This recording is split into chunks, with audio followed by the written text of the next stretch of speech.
시간 맞추어서 이렇게 교회를 들어오는데요.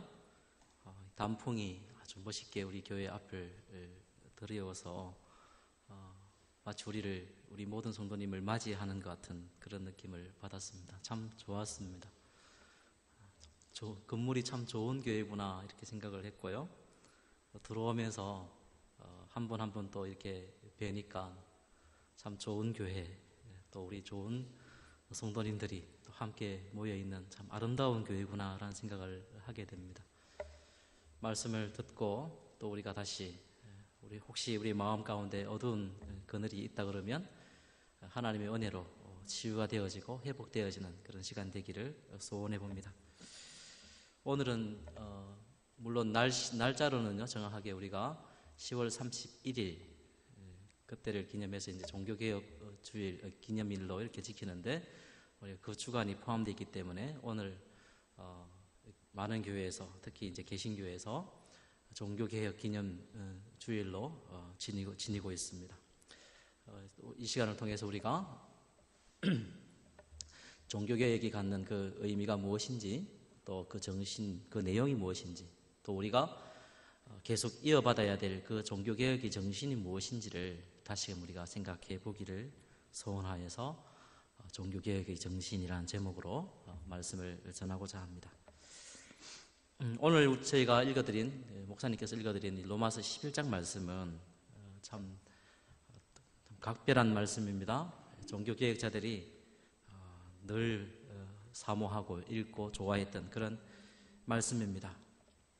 인생의 목적이 우리는 하나님께 영광을 돌리고 하나님을 즐거워하는 것이라는 삶을 우리가 잘 알기 때문에 또 이 말씀은 더더욱 그 말씀을 우리의 그 정신을 잘 대변해주는 말씀입니다. 우리 장로교회에서 장로교회 신조인 웨스트민스터 신앙고백서 대소요리 문답에서는 하나님을 영화롭게 하고 그를 영원토록 즐거워하는 것이 인생의 목적이라 이렇게 강조하고 그 모든 내용을 가지고 우리가 지금 보고 있는 이 성경을 다 풀어나가고 있습니다. 종교개혁자들이 그 개혁을 할 때는 16세기 때요. 종교개혁자들이 그 교회 개혁을 시작할 때 단순히 이 가톨릭의 잘못된 신학과 삶을 비판하여서 저항하여서 새로운 교회의 제도를 두고자 했던 것만이 아니었습니다. 분명한 목적을 두고 있었는데요. 그 목적은 무엇이냐 하면 그것이 최종 목적이었는데 언제나 하나님께 영광이었습니다. 종교개혁의 어떤 그 구호 중에 많은 구호들이 있습니다. 오직 성경, 오직 믿음, 오직 은혜, 또 그런 내용들이 있죠. 그런데 이제 최종적인 종교개혁의 모토가 있는데 그것은 오직 하나님께 영광, 솔리 데오 글로리아라는 라틴어 문구를 사용하여서 그것을 최종 목적으로 삼았다는 것입니다. 그래서 이 종교개혁자들은 하나님께 온전한 영광을 돌려드릴 때까지는 결코 만족하거나 쉬지 아니하였습니다. 따라서 이 종교개혁이라는 것은 그저 역사의 한 시점에서 이루어지는 것이 아닙니다. 하나님께 전적으로 영광을 돌려드릴 때까지 결코 쉬지 않는 것이 종교개혁이며 그런 의미에서 지금도 종교개혁은 계속 진행 중에 있는 것입니다. 그리고 그런 정신으로 늘 하나님의 영광을 가리는, 하나님의 영광을 어지럽히는 그 모든 일들을 사실은 종교개혁자들은 가장 두려워하고 그것을 적대시하였던 것입니다. 그것이 오늘 우리 종교개혁을 맞이하는 그 정신을 우리가 이어받기를 소원하는 모든 성도님들이 늘 참 본받아야 할 그 내용이고 주님의 몸된 교회가 늘 주장하면서 실현해 나가야 될 그런 내용인 것입니다. 종교개혁이 진행되어지고 17세기에 한 철학자가 있었습니다.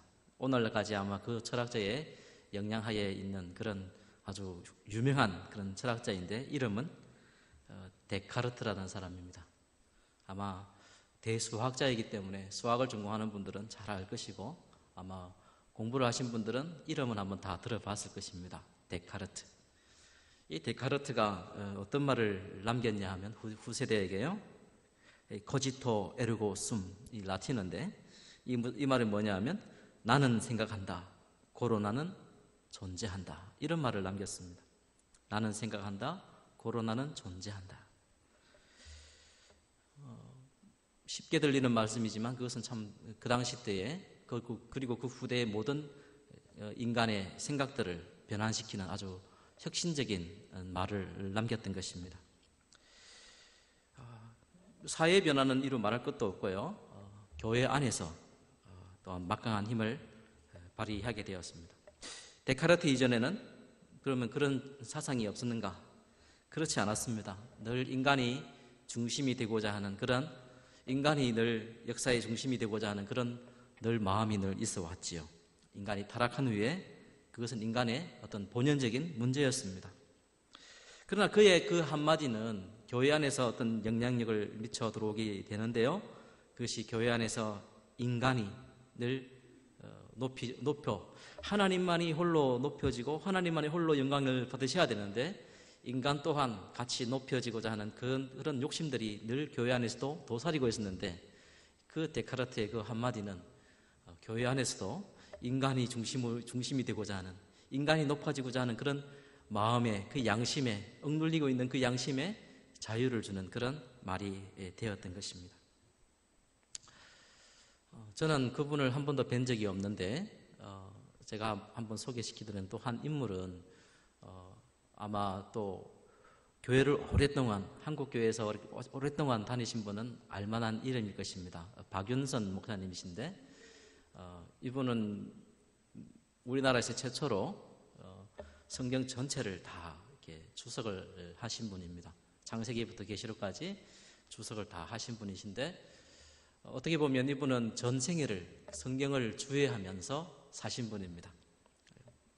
그 시간 날 때마다 어떤 모든 시간을 통해서, 그러니까 기차로 여행을 하든 비행기로 여행을 하든 배로 여행을 하든 이분은 늘 성경을 외우고 묵상하고 또 설명하고 주석하고 하는 그 일만 하신 분이십니다. 제가 다닌 신학교의 초대 원장님이셨는데 제가 신학교 다닐 때는 이미 돌아가시고 안 계셨던 분입니다. 이분이 성경 주회를 하면서 늘 그 생각했던 그 마음의 중심 사상이 하나 있었는데 무엇이냐 하면 조금 어려운 표현일 수 있습니다. 계시 의존 사색이라 이렇게 말했습니다. 그러니까 그걸 아주 강조를 하셨습니다.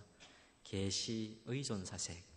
이 말은 무엇이냐 하면 즉 계시라는 것은 뭐냐면 하나님 말씀입니다. 하나님께서 우리에게 주신 이 하나님의 말씀이 바로 하나님에 대한 하나님의 계시인데 그것에 의존해서 생각을 하겠다는 것입니다. 즉 인간이 중심이 되어서 인간의 어떤 사상이나 어떤 인간의 어떤 그 마음에 담고 있는 그런 내용을 성경을 통해서 담아내는 것이 아니고 성경이 과연 우리에게 인간에게 해주는 그 말씀들이 무엇인지를 늘 상고를 하셨다는 것이죠. 그런 정신으로 그는 늘 성경을 읽고 묵상하고 주석을 하였습니다. 인간이 발휘하는 아주 훌륭한 생각들이 많습니다. 그죠? 인간의 그 아이디어는 참으로 놀랍습니다. 인간이 만들어낸 그 모든 만물들을 한번, 물질들을 한번 보십시오. 너무나 참 위대합니다. 그러나 인간이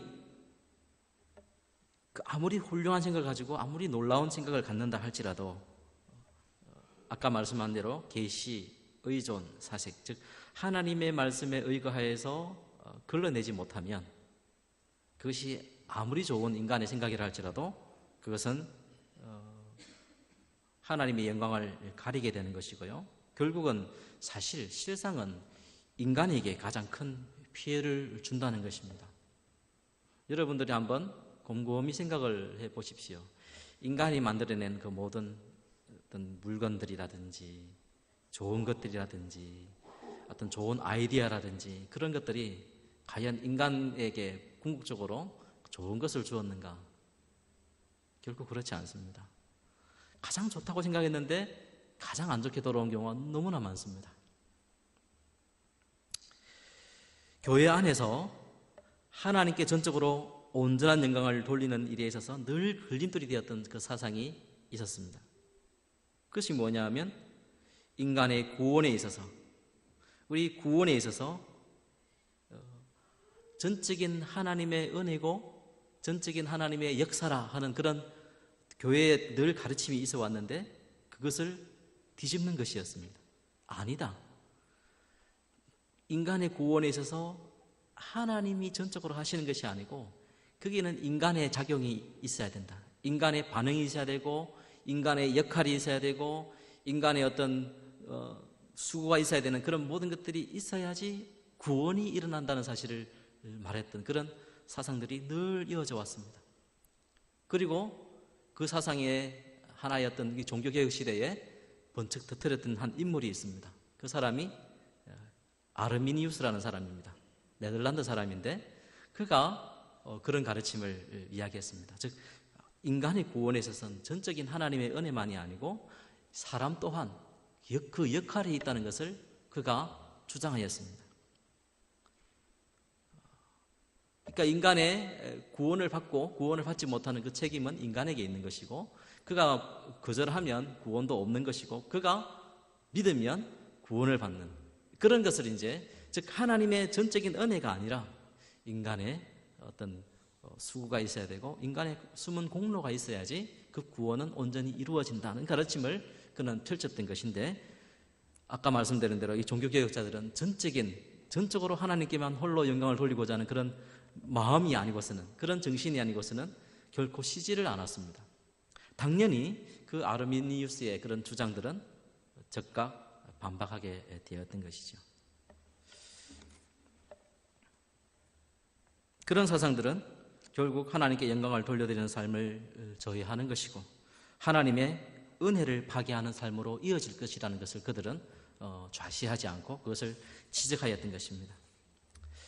이제 과연 그런 잘못된 그 신앙 사상에 반대하여서 과연 성경적으로 무엇이 옳은 진리인가? 종교개혁자들이 늘 주장했던 그 오직 하나님께 영광이라는 그 말에 그 모토에 부합될 수 있는 그 진리의 내용이 무엇인지를 그들은 이제 반박하면서 드러내었습니다. 만일 그게 집중하지 않으면 결코 오늘날도 그렇고 앞으로도 교회는 진리 앞에서 힘을 잃게 될 것이고 모든 잘못된 가르침에 흔들리게 될 것을 이 당시의 종교개혁자들은 늘 바라보았고 따라서 그것을 후대에게 그 진리의 어떤 한 내용을 잘 담아서 전수하기를 원했던 것입니다. 성경 말씀과 더불어서 성경이 과연 주장하는 그 구원의 교리에 대해서 과연 옳은 것이 무엇인가를 그들은 늘 담아내기를 원하였는데 그 내용은 방대하지만 그러나 후대에 많은 경건한 성도들이 신학자들이 목회자들이 하나의 정리를 하여서 5가지로 요약을 하였습니다. 이 5가지 내용을 또 잘 조합을 해서 첫자로 이렇게 그 모든 것 첫자로 따서 튤립이라는 교리를 만들었습니다.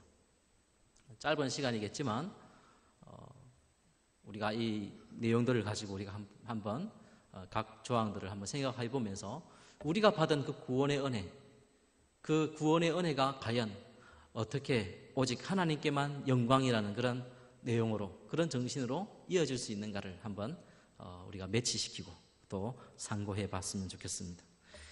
여기 보면 그 5가지가 나오죠. 예, 5가지가 나옵니다. 영어도 이렇게 돼 있는데 처음 이제 내용이 total depravity 했습니다. 그래서 전적인 타락이고요. 두 번째가 unconditional election 해서 무조건적인 선택이고 세 번째는 limited atonement 해서 제한된 속죄고요.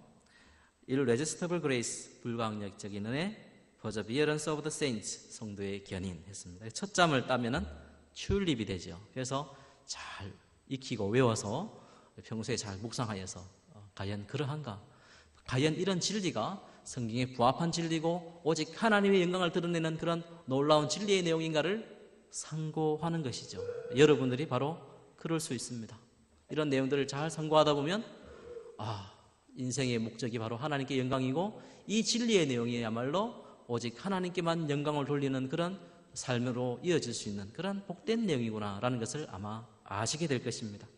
비록 짧은 시간이지만 이런 내용들을 잠깐 살펴보면서 여러분들에게 주어지는 숙제는 이런 것을 아까 튤립해서 첫자를 가지고 한번 묵상을 충분히 하시면 그리고 말씀을 또 읽다 보면 아마 그런 놀라운 진리에 이르리라 저는 확신해 봅니다. 첫 번째로 토탈 디프레이비티입니다. 전적 타락입니다. 부분 타락도 아니고 조금만 살아남은 것도 아니고 완전히 타락했다는 것은 토탈입니다. 토탈. 인간의 부패, 인간의 죄악으로 말미암은 그 인간의 부패 상태는 가능성이 0.1%도 그 어떤 것도 남아있지 않는 전적으로 타락하였다는 것입니다. 성경 말씀이 바로 그것을 증거하고 있습니다. 로마서 3장 말씀입니다. 시편 14편에 있는 말씀을 인용하여서요 그가 기록하고 있는데, 사도 바울은 10절 말씀이 기록한 바 의인은 없나니 하나도 없으며 깨닫는 자도 없고 하나님을 찾는 자도 없고 다 치우쳐 한 가지로 무익하게 되고 선을 행하는 자는 없나니 하나도 없도다. 저희 목구멍은 열린 무덤이요 그 혀로는 속임을 베풀며 그 입술에는 독사의 독이 있고 그 입에는 저주와 악독이 가득하고 그 발은 피 흘리는데 빠른지라. 파멸과 고생이 그 길에 있어 평강의 길을 알지 못하였고 저희 눈앞에 하나님을 두려움이 없느니라 함과 같으니라. 인간의 상태를 말씀하는 것이죠. 유대인이든 헬라인이든 모든 인간들은 바로 이러하다는 것입니다.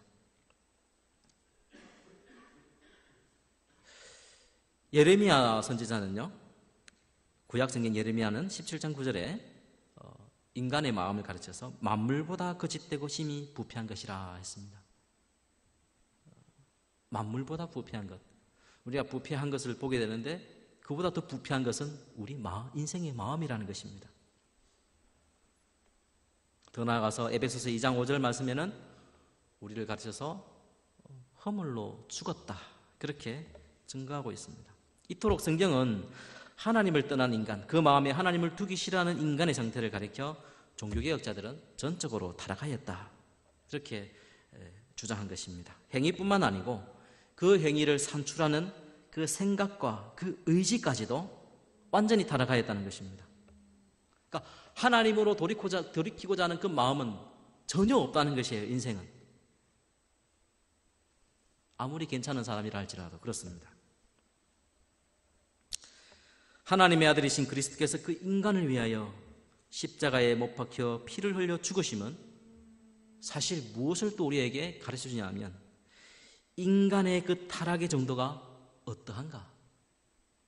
과연 인간이 얼마나 타락했길래 하나님의 아들이신 독생자 예수 그리스도께서 십자가에서 대신 죽으셔야만 했던가?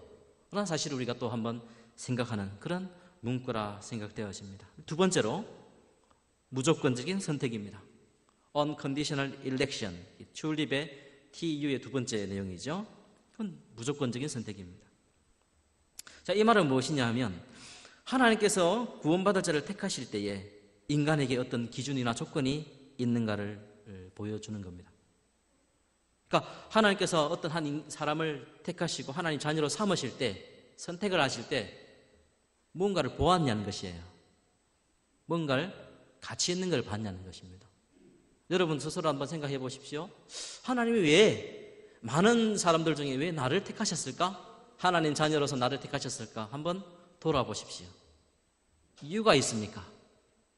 내가 그래도 그 사람보다는 훨씬 낫지 할 만한 이유가 있는 수도 있었어요. 그죠? 내가 보니까 이 사람보다는 구원 못 받은 사람보다는 교회 안 다니는 사람보다 내가 좀 더 나은 부분들이 있고 공부도 더 많이 한 것 같기도 하고 그런 가치가 있는 것 같습니까? 그러나 우리 종교개혁자들은 그렇게 생각하지 아니하였습니다. 하나님의 선택은 결코 인간의 외부적인 어떤 요소나 이유로 하나님이 그를 선택하지 않았다는 것입니다. 좀 전에 살펴본 대로 인간에게서는 완전히 타락했기 때문에 그 어떤 것도 하나님 보시기에 합당한, 하나님이 선택할 만한 어떤 좋은 조건이 하나도 없었습니다. 우리 찬송가에 보면 어메이징 그레이스가 있습니다. 나 같은 죄인 살리십니다. 나 같은 죄인 살리십니다.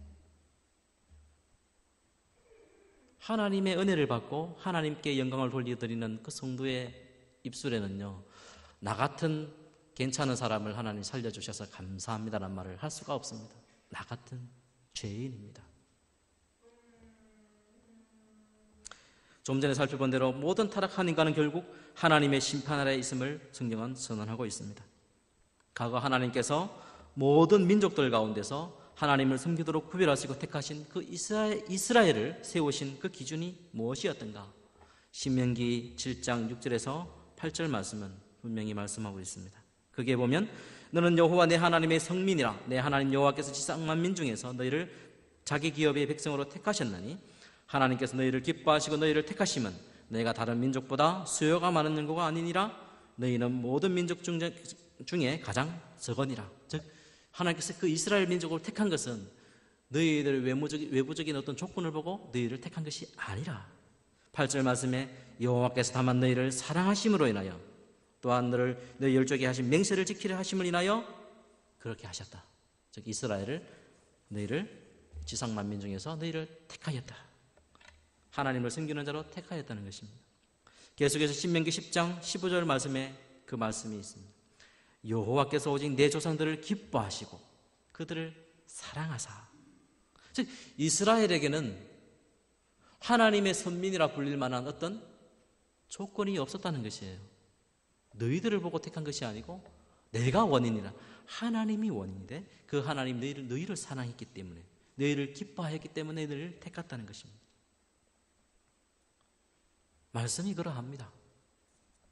우리가 좀 괜찮은 사람이라 할지라도 우리는 말씀 앞에 우리를 스스로 돌아봐야 합니다.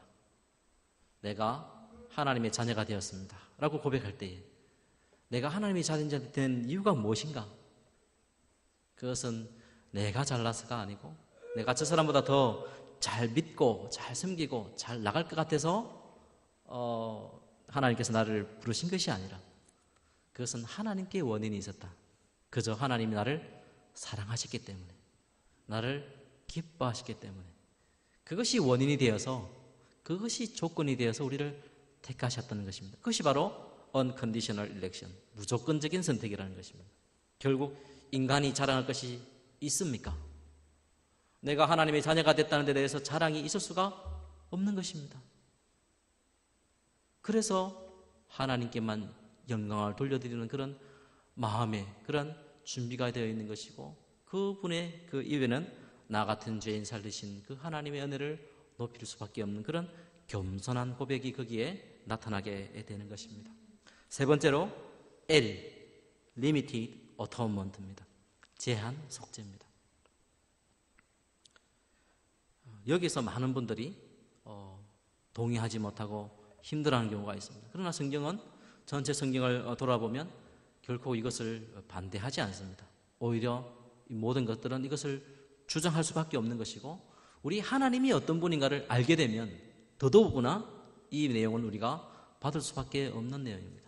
우리 하나님은 천지 만물을 지으실 때 그리고 오늘날의 모든 역사들 가운데 하나님은 결코 우연적이지 않으십니다. 하나님은 아무 계획 없이 모든 것들을 이끌어 가시는 분이 아니십니다.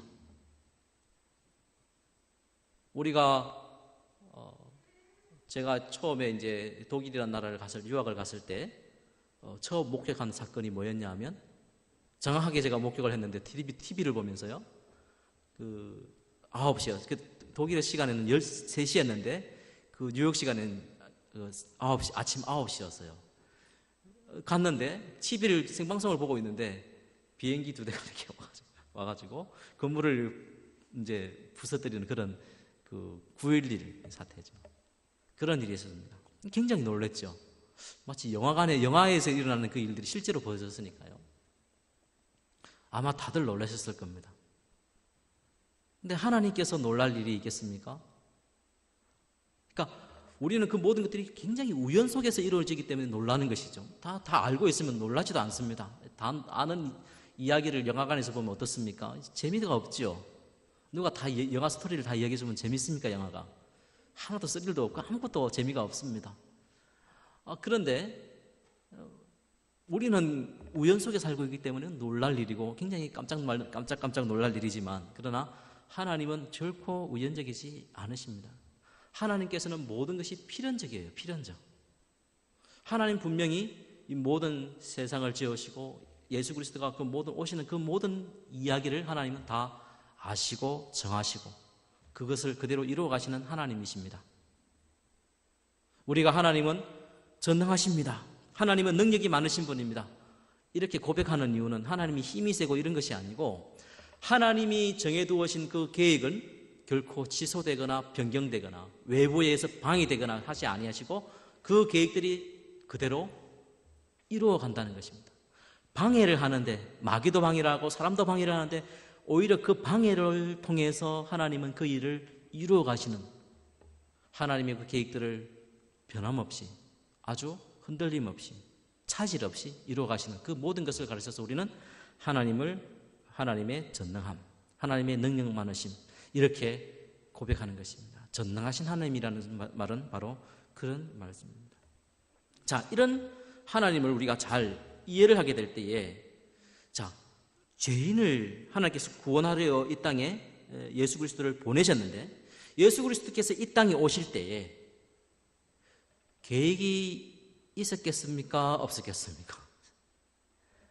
예수 그리스도께서 이 땅에 오실 때 내가 십자가를 지고 죽으시기 위해서 예수님께서 이 땅에 오셨는데 아무런 계획이 없이 오시지 않으셨다는 것입니다. 분명히 그 백성, 자기 백성을 구하기 위해서 이 땅에 오셨다는 사실입니다. 그래서 마태복음 1장에 18절에 예수님 가르쳐서 그 말씀을 안 넣습니다, 집사님. 마태복음에 보면 이 말씀이 있습니다. 자기 백성을 구원하시려 이 땅에 오셨다는 것입니다. 예수 그리스도께서 자기 백성을 위해서. 즉 제한 속죄라는 것은 뭐냐 하면 예수 그리스도께서 죽으실 때에 누구를 위해 죽으셨는가 하실 때 세상의 모든 사람을 위해서, 안 믿는 사람들을 위해서 아니고 모든 믿는 자기 백성을 위해서 죽으셨다는 것입니다. 그것이 제한 속죄입니다. 요한복음 10장 14절에서 15절 말씀을 한번 보십시다. 예수님께서 이런 말씀을 하십니다. 나는 선한 목자라. 나는 내 양을 알고 양도 나를 아는 것이 아버지께서 나를 아시고 내가 아버지를 아는 것 같이 나는 양을 위하여 목숨을 버린다. 내가 내 양을 안다. 나는 그 양을 위해서 내 목숨을 버린다. 그 양입니다. 모든 양이 아니고 내 양을 위해서 내 목숨을 버리겠다. 요한복음 10장 9절 말씀에 내가 그들을 위하여 비옵나니 내가 비옵는 것은 세상을 위하면 모든 사람이 아니라 내게 주신 자들을 위함이니 라고 되어 있습니다. 그들은 아버지의 것이로소이다. 자, 그리스도께서 누구를 위해서 죽으셨는가? 자기 백성, 자기 택한 백성을 위해서 죽으셨다. 이렇게 강조를 하였던 것입니다. 이어서 irresistible grace, I인데요. 저항할 수 없는 은혜라는 것입니다. 하나님께서 자기 백성을 불러내십니다. 지금도. 그죠? 우리 삶을 돌아보면 내가 하나님 앞에 부름받는 그런 때가 있었습니다. 저는 청년 때는 고등학교 때까지, 대학 초년 때까지는 교회를 다니지 않아야 하였습니다. 그러니까 구원에 대한 진리도 모르고 아무것도 모르는 자였어요. 그런데 어느 순간에 하나님께서 나를 부르셨습니다. 어떻게 보면 참 완악한 존재일지도 모르는데 그런 자를 부르셨습니다. 지금도 하나님은 그 역사를 하십니다. 바깥에 나가 있는, 지금 예배를 드리지 못하는 바깥 모든 사람들이 구원을 받지 못한 사람인가, 하나님이 버린 자인가, 그렇게 말할 수 없는 것은 그가 언제 어느 때에 돌아올지 우리는 아무도 알지 못하기 때문입니다. 하나님께서 혹시 그들 가운데 어떤 방식으로 부르실지 모르는 것입니다. 저는 관계 중심으로 전도하는 것을 상당히 좋아하는 사람 중에 한 사람인데요. 우리 주위에 있는 사람들, 믿지 않는 사람들에게 우리는 사실 믿는 자로서의 아름다운 본을 보여드릴 그런 책무들이 우리에게 늘 주어져 있습니다. 하나님께서 혹시 나를 통해서 그 사람을 부르지 않을까라는 기대감에 그렇습니다. 그래서 모든 친절로 온유한 마음으로 그들을 대하는 것이죠. 하나님께서 그 자기 백성을 부르실 때는 하나님께서 은혜를 주시는데, 문제는 이 은혜를 줄 때에 인간이 그 은혜를 거절할 수 있는가야, 이렇게 말하는 것이죠. 인간은 그 하나님께서 부르실 때에 결코 거절할 수 없다. 이것이 진리의 내용입니다. 창세전에 택하신 자기 백성을 때가 되어서 부르실 때 그 하나님의 부르시는 성령을 통하여서 그들을 부르실 때 그 복음의 은혜를 거절할 수도 저항할 수도 없다는 것입니다. 마태복음 11장 20절에서 24절 말씀을 한번 보시겠는데요. 참 의미 있는 말씀입니다. 모든 말씀이 그러하지만 예수님께서 권능을 가장 많이 행하신 고을들이 회개하지 아니함으로 그때 책망하시되 화 있을진저 고라시나 화 있을진저 벳세다야 너희에게 행한 모든 권능을 두로와 시돈에게에서 행하였더라면 그들이 벌써 베옷을 입고 죄에 앉아 회개하였으리라. 내가 너희에게 이르노니 심판날에 두로와 시돈이 너희보다 견디기 쉬우리라. 가브나움아 내가 하늘에까지 높아지겠느냐 온보에까지 낮아지리라. 내가 행한 모든 권능을 소돔에서 행하였더라면 그 성이 오늘까지 있었으리라. 내가 너희에게 이르노니 심판날에 소돔 땅이 너보다 견디기 쉬우리라. 예수님께서 고라신, 벳세다, 즉 이곳에서 복음을 전하시고 모든 권능을 행하셨는데 회개하지 아니하였습니다. 그래서 예수님 책망하시되 내가 너희들에게 행했던 그 모든 권능들을, 복음의 모든 내용들을 이 두로와 시돈에게 행했더라면 그들이 벌써 죄에 앉아서 회개했을 것이다. 가버나움이라는 곳도 마찬가지죠. 예수님께서 가장 권능을 많이 행한 곳인데 이 가버나움은 어땠냐면 전혀 회개하지 않았습니다. 그때 예수님께서 뭐라고 책망하셨냐면 나중에 너네들을 누가 심판하냐 하면 이제 소돔 땅에 있는 사람들이 와서 너희를 심판할 것이다. 소돔 땅에 이 복음이 전파되었으면, 예수님의 권능과 복음이 전파되었으면 그들은 벌써 죄에 앉아서 회개하고 하나님께로 돌아왔을 터인데 이렇게 말씀하는 거죠. 지금 소돔 땅이 아예 없습니다. 아예 불로 심판을 받아서 다 없어졌죠. 그 땅이 아직도 지금도 있게 될 것이라 그렇게 말씀을 하셨습니다. 이 말씀은 뭐냐 하면 하나님께서 뒤에 우리가 뒷부분도 한번 봅시다. 로마서 9장 15절에서 18절 말씀인데요. 이건 이제 다 연결되는 것입니다.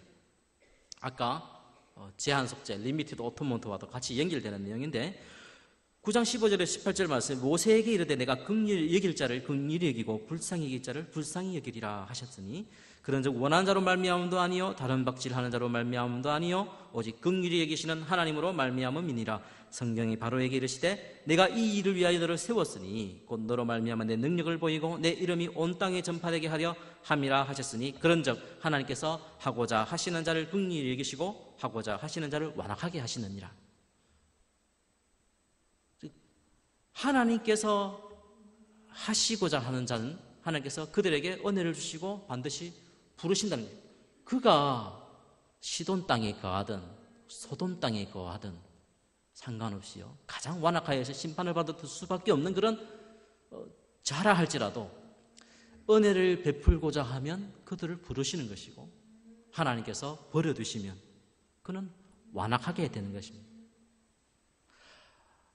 바로 모세를 대적했던 그 바로 왕이 어떻습니까? 모든 하나님의 권능이 있었습니다. 하나님의 하나님 되심을 그와 같이 맛본 인간이 또 없을 것입니다. 그러나 그가 어떠했습니까? 점점 더 완악해졌습니다. 왜 그렇습니까? 하나님께서 그는 자기 백성으로 부르지 않으셨기 때문에 그렇습니다. 하나님께서 부르시는 자, 하나님께서 긍휼히 여길 자, 은혜를 베풀고자 원하시는 그 자는 하나님께서 반드시 그를 불러내시고요. 그렇지 않으면 그는 떠나갈 수밖에 없는 자입니다. 그에게 복음이 전해진들 전혀 반응하지 않을 것입니다. 그러나 하나님께서 부르시는 자는 그가 아무리 완악한 자라 할지라도 소돔 땅에 있는 사람이라 할지라도 시돈 땅에 거하는 사람이라 할지라도 어떻습니까? 그를 불러내고자 하시면 하나님께서 그를 불러내는 것입니다. 그것은 하나님의 저항할 수 없는 은혜에 기인한 것입니다. 내 의지가 잘 작동하여서 내가 그나마 내가 그 하나님께서 나는 내 성격상 내가 잘 거절하지 못하는 성격이기 때문에 누가 부탁하면 잘 거절하지 못하는 성격이기 때문에 주님께서 나를 복음을 전했을 때 내가 잘 거절하지 못해서 내가 복음을 받아들이고 구원을 받았다.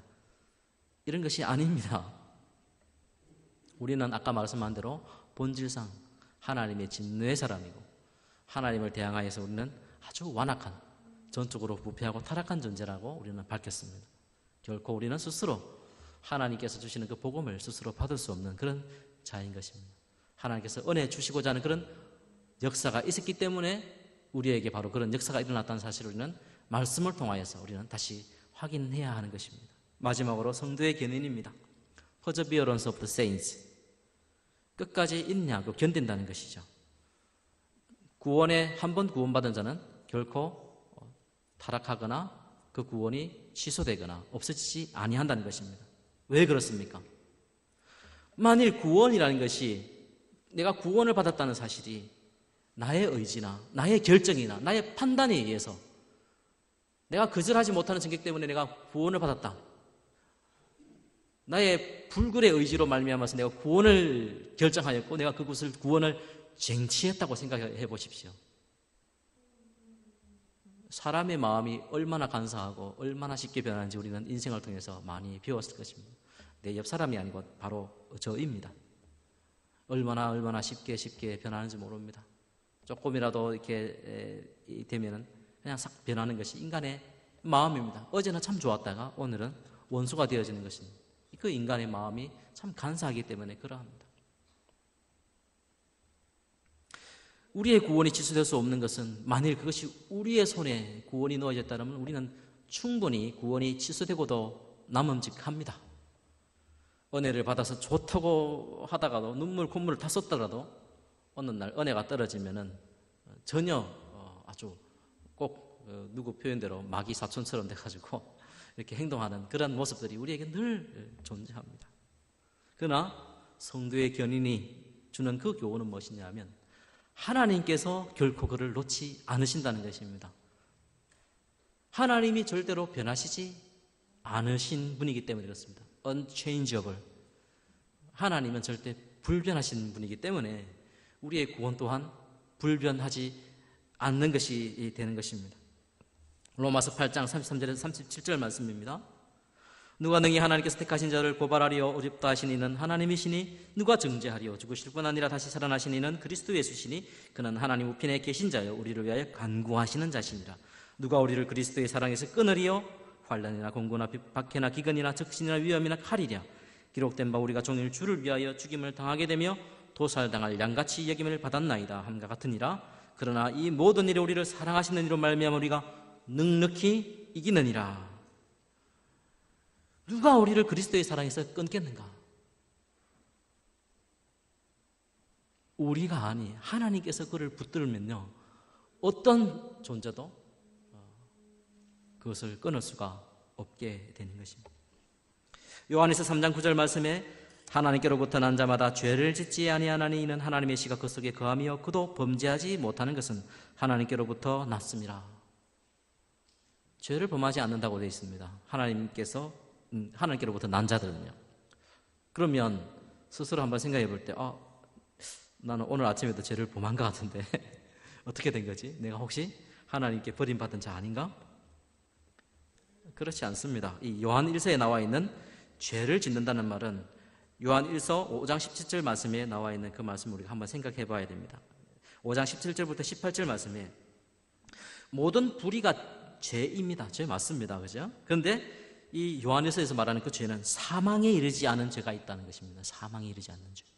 그러니까 용서받는 죄가 있고 용서받지 못하는 죄가 있는데, 즉 사망에 이르지 않는 죄가 있고 사망에 이르는 죄가 있는데, 우리 하나님께서 부르시고 택하신 자녀들은요 사망에 이르지 않는 죄를 지을 수 없다는 것입니다.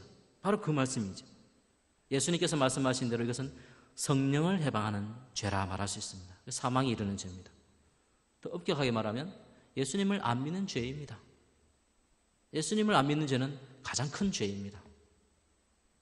하나님의 가장 큰 호의를 받아들이지 않는 그 죄야말로 하나님이 가장 큰 죄로 여기시는, 용서받지 못하는 죄가 되는 것이죠.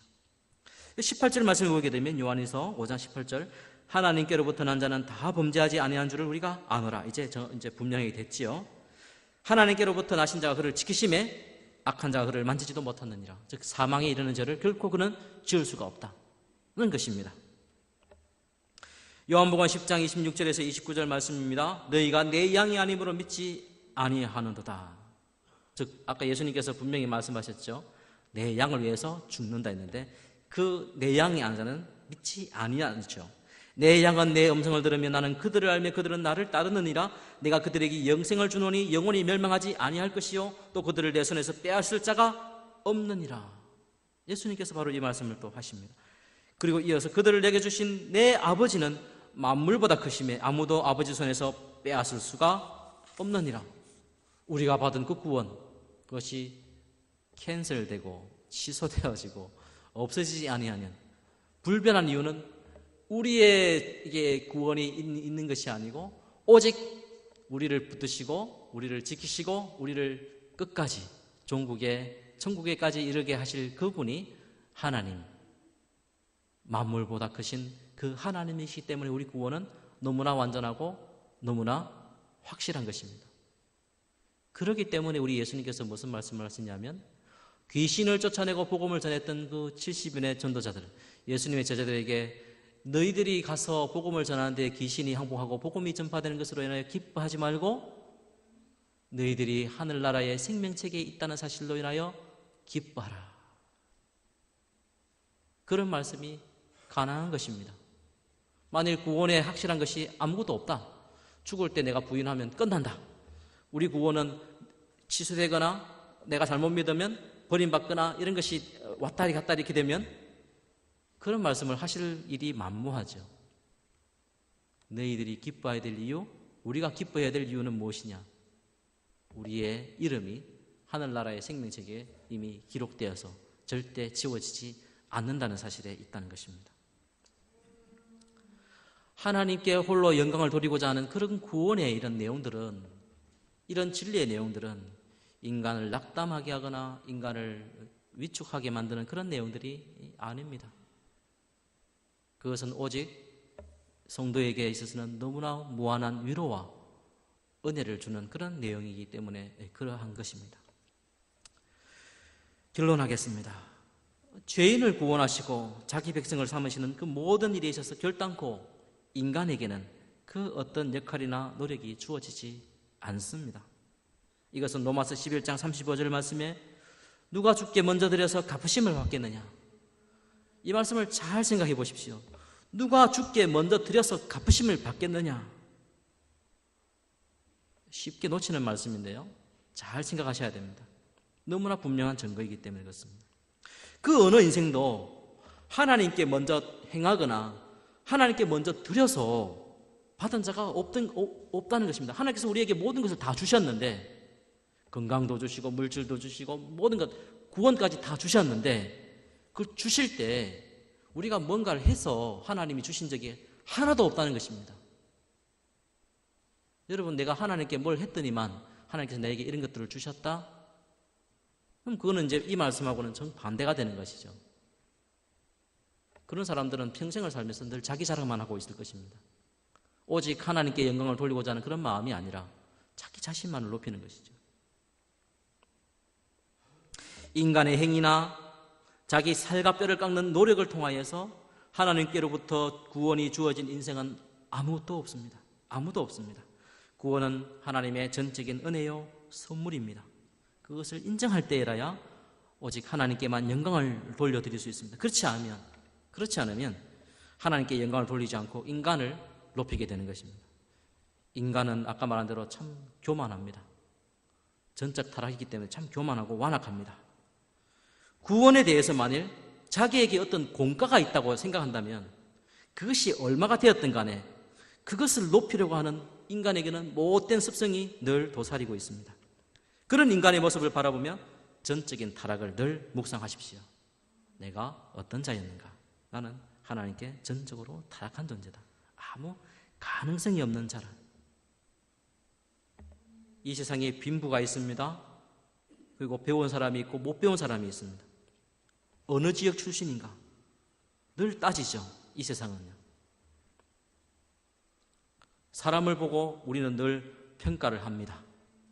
너는 어디에서 왔고 어느 학교에 나왔고 또 돈이 있는지 힘이 센지 이런 것들을 한 번씩 검토를 해봅니다. 인간은 늘 그렇습니다. 그죠? 그게 자유로운 사람이 별로 없어요. 저도 마찬가지입니다. 그러나 무조건적인 선택을 한번 잘 생각해 보십시오. 하나님께서 나를 왜 하나님의 자녀로 택하셨는가? 나를 무엇을 보고 택하셨는가? 결코 나의 어떤 외부적인 어떤 것을 보고 하나님께서 결코 나를 자녀로 삼으신 일이 없습니다. 우리는 모든 사람을 평등하게 보아야 될 그 이유가 바로 거기에 있습니다. 그 모든 사람은 바로 하나님의 형상이기 때문에 더더욱 그러합니다. 이 무조건적인 선택의 내용들을 우리가 생각해 볼 때 우리는 결코 사람을 함부로 판단하거나 비평할 수 없을 것입니다.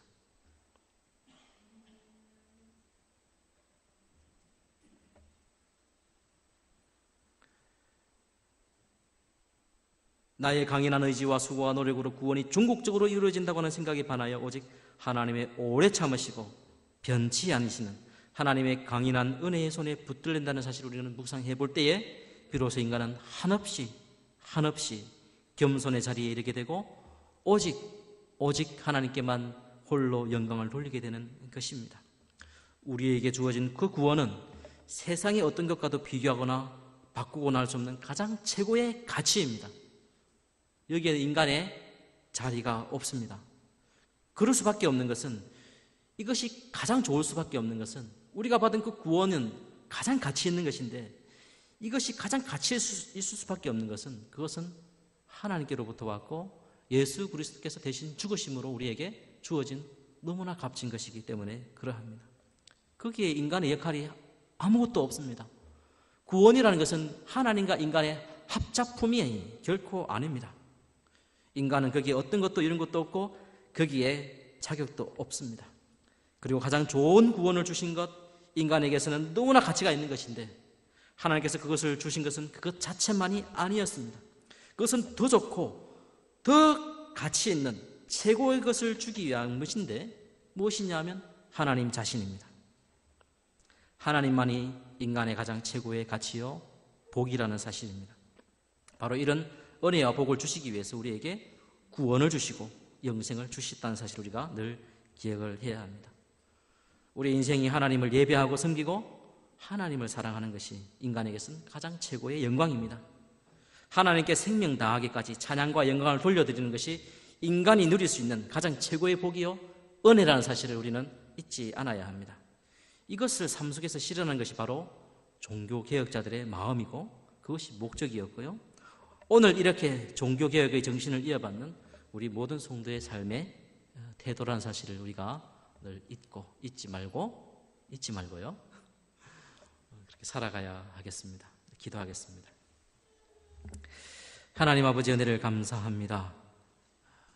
우리에게 베푸신 그 구원의 은혜들을 한번 생각해 보았습니다. 우리는 결코 그 구원의 어떤 것도 또 어떤 자리도 어떤 공로도 없다는 사실을 생각해 보게 됩니다. 그러나 우리 인생은 늘 완악하고 교만하고 남보다 나를 더 높이고자 하는 그런 참 완악한 마음 때문에 하나님께 받은 그 전적인 은혜로 받은 그 구원도 마치 내가 어느 정도 역할을 한 것으로 늘 생각하기 쉬운 그런 마음을 갖는 그런 완악한 자입니다. 하나님, 우리를 늘 깨트려 주시고 우리의 마음을 깨트려 주셔서 늘 은혜에 사로잡힌 자가 되게 해주시고 말씀을 통하여서 늘 확인하고 다시 확인하여서 내가 얼마나 참 못난 자이고 내가 얼마나 전적으로 하나님께 부패한 자이고 오직 하나님의 은혜가 아니고서는 하나님의 붙드심이 아니고서는 하나님의 간섭이 없이는 너무나 연약한 존재임을 우리가 늘 잊지 않게 하여 주시고 늘 한없이 겸손하게 도와주시고 하나님께서 주신 그 구원의 은혜에 늘 감동하며 감사하며 기뻐하는 자가 되게 해주시고 그 구원을 주심으로 말미암아 우리에게 주어진 생명으로 말미암아 우리와 동행하시고 우리와 함께 하시며 우리의 모든 것을 주시는 그 하나님이 얼마나 복되고 참 가치 있고 얼마나 그 하나님께 영광을 돌려드리는 그 삶이 우리에게 얼마나 복된 삶인가를 다시금 돌아보며 그래야 과거에 모든 경건하였던 주의 백성들이 늘 고백하였던 대로 오직 하나님께만 영광을 돌리고자 하는 그런 마음을 가지고 우리가 이 세상 가운데 늘 살아갈 수 있도록 도우시고 그러한 겸손한 마음으로 하나님의 교회를 섬기고 서로를 섬기며 하나님 나라를 이루어가는 저희들 다 될 수 있도록 주님 함께하여 주옵소서. 살아계신 예수 그리스도의 이름으로 기도드리옵나이다.